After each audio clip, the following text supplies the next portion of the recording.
Hello guys. तो 2020 का जुलाई का जो महीना है उसमें काफी मेजर चेंजेस की गई हैं रिगार्डिंग एजुकेशन इन इंडिया। क्योंकि इससे पहले जो हमारी मिनिस्ट्री थी ह्यूमन रिसोर्स एंड डेवलपमेंट, अब उसका नाम बदलकर मिनिस्ट्री ऑफ एजुकेशन रख दिया गया है।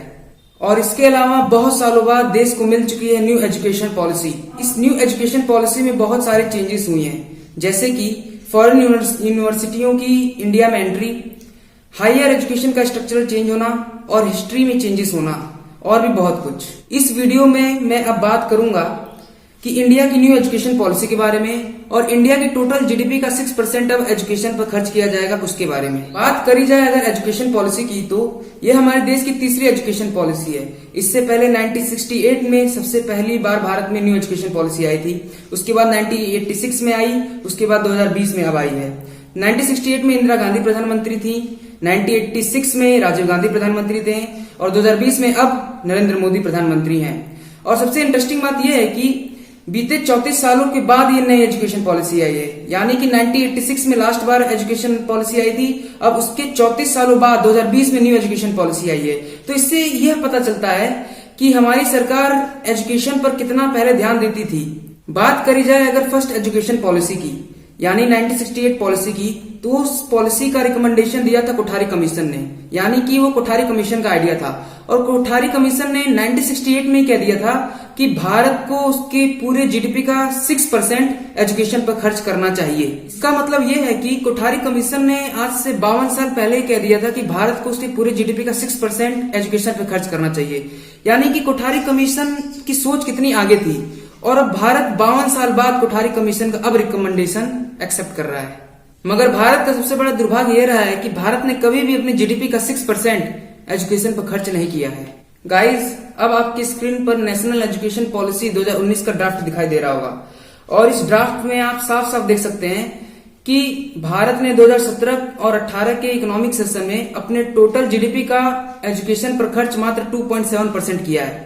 और ये कितना कम खर्च किया है अपने टोटल जीडीपी का एजुकेशन पर, ये साफ साफ इस पे दिखाई दे रहा है। और रही बात नेशनल एजुकेशन पॉलिसी 2019 के ड्राफ्ट के बारे में, तो ये आपको ऑनलाइन बहुत आसानी से मिल जाएगा। ये तो बात रही जीडीपी की कि भारत अपने टोटल जीडीपी का कितना % खर्च करता है एजुकेशन पर। और रही बात अगर बात की जाए कि सेंट्रल और स्टेट गवर्नमेंट मिलकर अपने टोटल खर्च का कितना % खर्च करते हैं एजुकेशन पर, तो मात्र 10% है। इसका मतलब यह है कि अगर सेंट्रल और स्टेट गवर्नमेंट मिलकर 100 रुपए खर्च करते हैं तो उसका सिर्फ 10 ही रुपए एजुकेशन पर खर्च होता है। ये भी काफी कम है।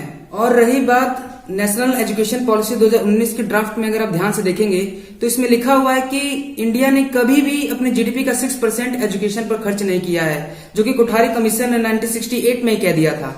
और रही बात की अगर बात की जाए कि बाकी दुनिया भर के कितने देश अपने जीडीपी का खर्च करते हैं अपने एजुकेशन पर, तो वो भी जानकर काफी शॉकिंग होगा आपके लिए कि वो सभी देश, चाहे वो अंडर डेवलप हैं, चाहे वो डेवलपिंग हो, चाहे उनकी इकोनॉमी कैसी भी हो, चाहे उनके पास पॉपुलेशन कैसी भी हो, वो मैक्सिमम से मैक्सिमम खर्च करना चाहते हैं अपने एजुकेशन पर। जैसे कि भूटान अपने टोटल जीडीपी का एजुकेशन पर खर्च करता है, भूटान वो है 7.5%।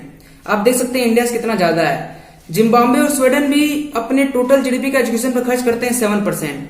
फिनलैंड भी अपने टोटल जीडीपी का एजुकेशन पर खर्च करता है 6%। और फिनलैंड जो है गाइस, मैं आपको बताता चलूं कि फिनलैंड जो है वो पूरे वर्ल्ड का सबसे बेस्ट एजुकेशन सिस्टम है फिनलैंड के अंदर ही। अगर कंपैरिजन किया जाए इन सभी कंट्रियों का हिंदुस्तान के साथ, तो आप साफ साफ ये देख सकते हैं कि हिंदुस्तान अपने पूरे जीडीपी का एजुकेशन पर कितना कम खर्च कर रहा है।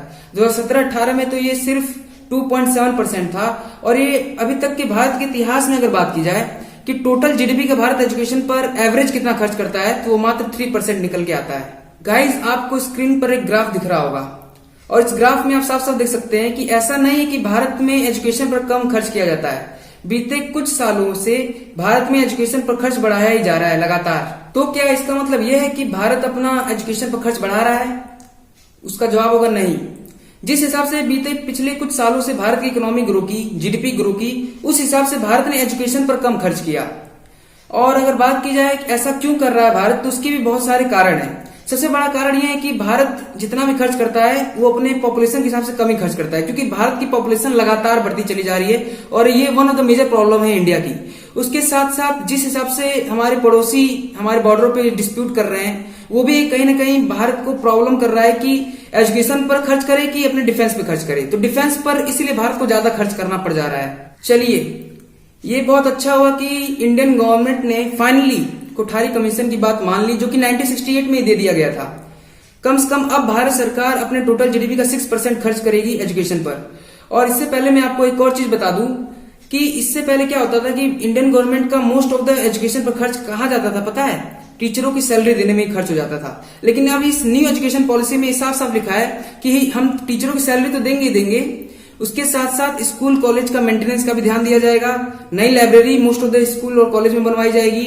और भी बहुत सारी चीजें ऐसी हैं जहां पे मेंटेनेंस देना पड़ता है। नए स्कूल नए कॉलेज बनवाने के लिए जो भी फंड चाहिए वो जल्दी मिलेगा आपको, क्योंकि अब भारत सरकार क्या कर रही है, एजुकेशन पर ज्यादा खर्च कर रही है। तो इससे कहीं ना कहीं एजुकेशन का स्तर बढ़ेगा इंडिया में। और जब भी किसी भी देश में एजुकेशन का स्तर बढ़ता है तो उस देश में रहने वाली जनता स्किलफुल बनती है, और स्किलफुल जनता कभी भी सरकार के लिए बोझ नहीं बनती है। अब एक चीज मैं आपसे कहना चाहता हूं कि इस वीडियो को देखने से पहले आप इस न्यू एजुकेशन पॉलिसी के बारे में कितना जानते थे, और इस वीडियो को देखने के बाद अगर आपका नॉलेज थोड़ा सा भी बड़ा है तो आप इस चैनल को प्लीज सब्सक्राइब कीजिए और इस वीडियो को लाइक कीजिए और शेयर कीजिए। शुक्रिया।